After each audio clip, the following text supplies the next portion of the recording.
To kick things off, we're going to condense this entire course into this one lesson. And by knowing and understanding the principles of basic digital marketing, which we're going to cover here, you'll be on your way to success. So first, let's understand what a basic marketing funnel looks like. We can't talk about a marketing funnel without the AIDA model.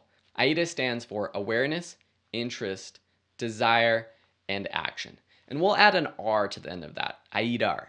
R is for retention because that's so important too. Awareness is all about building your brand, building your identity, using tools like social media so that people can get to know you.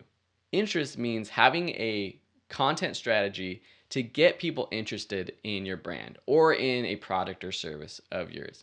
Desire means moving that person from liking what you provide to actually wanting it.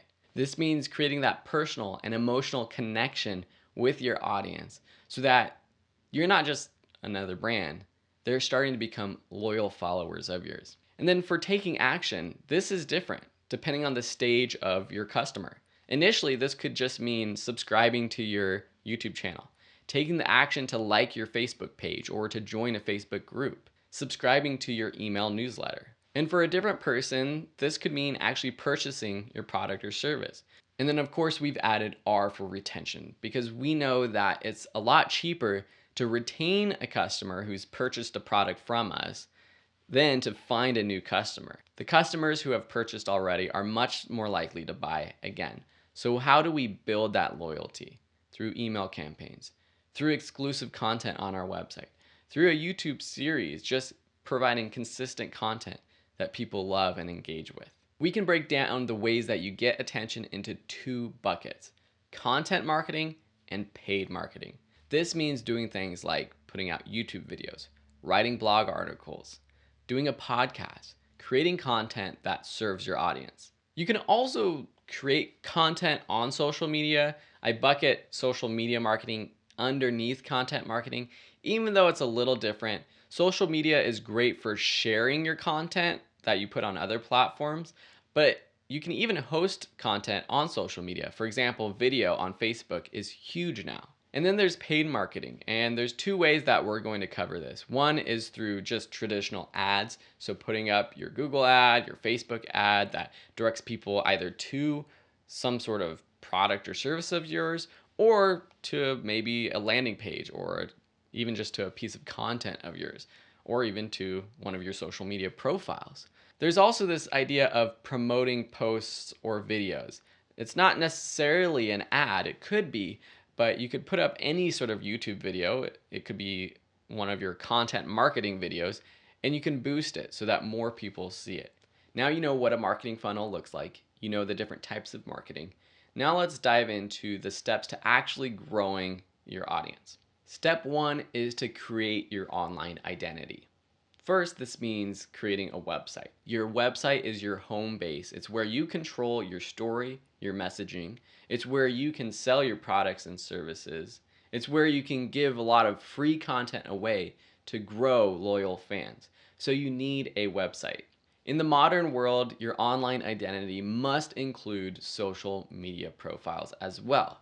We're talking about Facebook, Twitter, Instagram, Pinterest. These are the places where your potential customers live. They spend most of their time, and that's how we attract them to our own business. When starting out, it will be easier to grow quickly if you focus your attention on one of these platforms, but there's also modern tools that make it super easy to schedule posts and also to send those posts and our content to all of these platforms at the same time. This is your online identity. The next step is figuring out how you create that content. The best way to find ideas for content to create is to just serve your audience. Figure out what problem do they have? How do you solve their problem?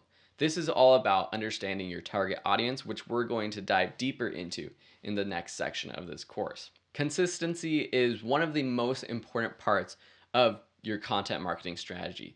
This means posting regularly. There's no rule whether it should be once a week, twice a week, every day of the week, once a month, but be consistent so that your audience learns to expect when you come out with new content. But there is this balance between quality and quantity. I would argue that if you can't put out high quality content, then you need to decrease the amount or the quantity of it. My best advice is just to stick with it. Have a plan to do a weekly podcast for at least 1 year. Stick with a YouTube series for at least a few months to see if it catches on. Write weekly articles and don't stop. Sometimes just being there for a long time creates your own success. So that's the second step about creating content. The third step is figuring out how you capture that audience into your world. And what this typically means for a modern business is growing an email list.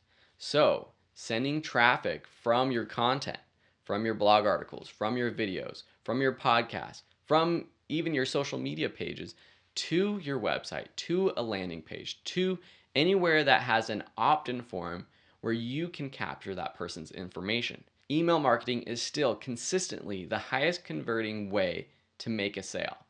These are the 3 steps to growing your fan base. Once you're growing your loyal fan base, you have the opportunity to actually sell your product to them. So I break this down into 2 types of marketing or types of selling: a direct sell or more of a soft sell.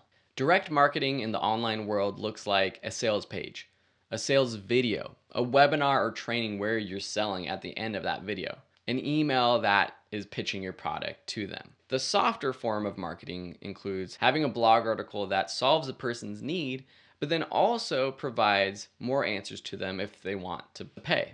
Or perhaps it's an email sequence that someone gets when they go to your website for the first time, they sign up for your newsletter, and you're sending them weekly emails, helping them solve the most asked questions and problems that your target audience needs.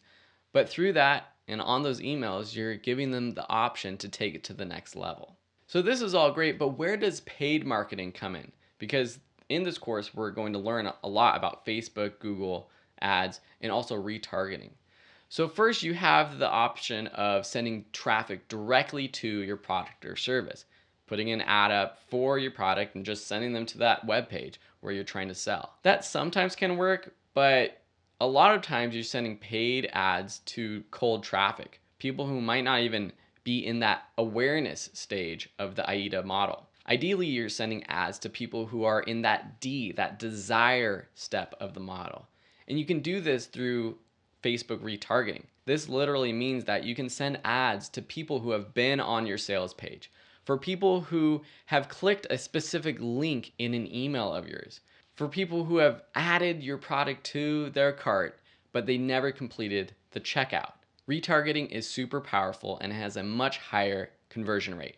But instead of actually sending people directly to a product, we can also drive people to the beginning of a funnel. For example, a landing page with an opt-in form where there's much less of a barrier to entry to join. They don't have to actually make a purchase. And from there, we can start to warm up our audience and then do the selling later on. Now you know more about how the marketing system works, but what is your goal with all of this? There's so much. My goal with my business, which might be similar to you, is to grow enough organic traffic, organic awareness of my brand so that I'm getting those organic sales. So I'm not having to always be pitching all the time. I never consider myself a great salesperson, but in the modern world, that doesn't mean you can't have a 6-figure business of your own. So I use content marketing to drive people to my website and to my business. I use social media marketing to turn the casual observer into a fan by building trust with people who follow me. And lastly, I use paid marketing as a lever that I can pull to intelligently boost traffic and sales. By understanding this digital marketing system, you have what it takes to succeed. Now it just takes doing. Hopefully this helps you. If you have any questions, please feel free to leave them in the Q&A, and we'll see you in the next lessons.